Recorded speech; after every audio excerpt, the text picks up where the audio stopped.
Muy buenas tardes a cada uno, a cada una. Hoy nos toca profundizar en la Inmaculada Concepción, la llena de gracia. Nosotros vamos a tratar de ir viendo todo lo que es la historia del dogma, partiendo desde la cristología a la antropología teológica, el sentido de fe de los fieles, también las distintas concepciones en relación a Jesús y María llena de gracia desde el inicio de su existencia, es decir, gozando de una vida, libertad, luz y fuerza plena. María en ese sentido recibe la herencia de la eternidad.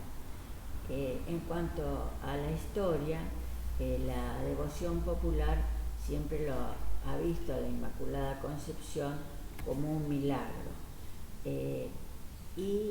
Como hemos visto en otros dogmas, realmente hay una divergencia entre la Iglesia de Oriente y la Iglesia de Occidente. En los primeros siglos, la Iglesia de Occidente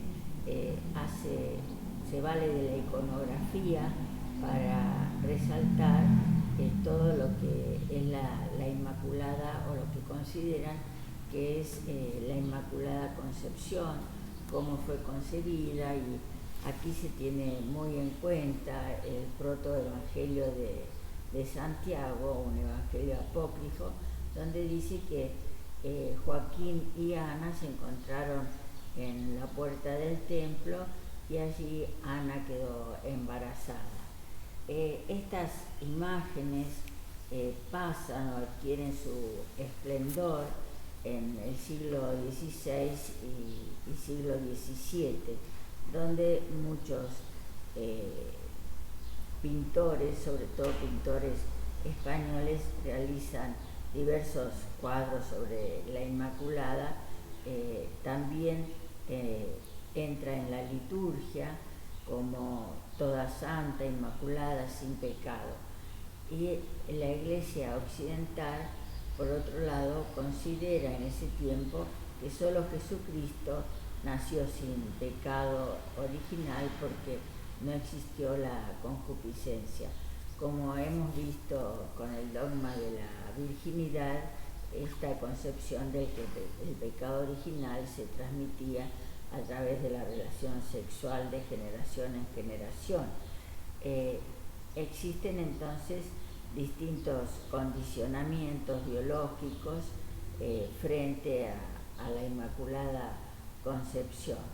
Esta fiesta comenzó en Occidente alrededor del siglo IX, traída por los monjes iconoclastas que fueron perseguidos de la Iglesia oriental.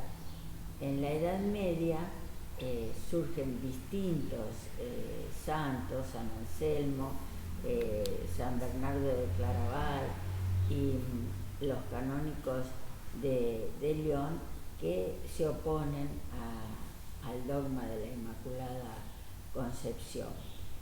Por otro lado, el Concilio de Trento dice que fue un privilegio el de María estar exenta de pecado. Por otro lado, el Papa Pío IX, a través de una bula Ineffabilis Deus en el año 1854, después de una consulta en ese momento a la Iglesia Universal, promulga el dogma de la Inmaculada Concepción, en el que afirma que la Virgen María fue preservada inmune de toda mancha de culpa original desde el primer instante de su concepción, por singular gracia y privilegio de Dios. Nos encontramos en un contexto hostil a la Iglesia, donde ha surgido un fuerte racionalismo y se ha dado el progreso de las ciencias. El Papa era en ese entonces la única cabeza eclesial y guía de los católicos, pero se encuentra con una sociedad anticlerical y laicista. Por otro lado, surgen nuevas ideas, ideas socialistas, democráticas y liberales que amenazan el sistema político-religioso de los estados vaticanos. Por eso también el Papa quiere resaltar en el dogma que María quiere desterrar las dolorosas circunstancias presentes. Las apariciones de la Virgen como Inmaculada Concepción, la aparición de Lourdes, confirma el dogma, la fe de los creyentes y la autoridad papal. Por otro lado, tenemos una realidad que el dogma en aquel entonces trató de ser una solución al problema del mal. En la teología actual, el pecado original es considerado como obra de toda la humanidad, que daña las relaciones y es superable solamente por la gracia de Cristo. Hay distintas definiciones, hoy existen distintas definiciones de pecado, como una perversión, una libertad herida por el amor a sí mismo, el narcisismo, del cual también hablábamos el sábado, esta historia de que el pecado de la persona suma al pecado de la humanidad y que vivimos en un medio pecaminoso, en una situación de pecado. Hoy en día se refuerza más que la situación de pecado, la donación de la gracia, ¿no? Como aquella María llena de gracia, donde fue vehículo de la gracia de Dios y concebida como todo ser humano, ¿no? Ya no se considera una concepción milagrosa la de la Virgen, sino que María vive inserta en su cultura igual a todas las personas, y que la gracia es fruto de Dios en vista a los méritos de Cristo. Esta gracia libera de raíz nuestra libertad, la libera, la sana, la libera del egoísmo, del narcisismo, y permite orientar e integrar la vida para vencer el mal, ¿no?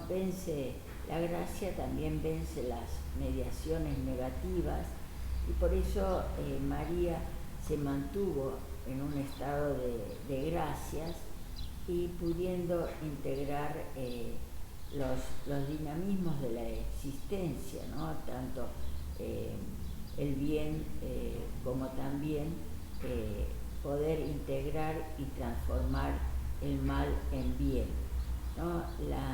La Virgen, la humillada, que hablábamos también el sábado, es realmente la llena de gracia.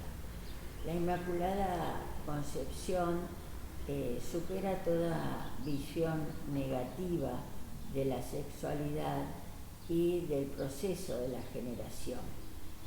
Como base bíblica prácticamente indirecta, nosotros tenemos el Apocalipsis en el capítulo 12, versículos del 1 al 2, y el Génesis 3:15, ¿no? Donde la mujer aplasta la cabeza de la serpiente, es decir, una mujer va a aplastar el mal, ¿no? También tenemos como base Lucas, cuando el ángel le dice bienaventurada la llena de gracia, alégrate llena de gracia, el Señor está contigo. Entonces podemos afirmar que cuando la gracia llena a un ser humano, cuando algo está lleno no entra nada más, ¿no? Y por eso en María la gracia es tan superior que no entra el pecado, ¿no? María recibe por la gracia la fortaleza y la energía para vencer el mal. Es decir, que María es una mujer liberada por la gracia de Dios.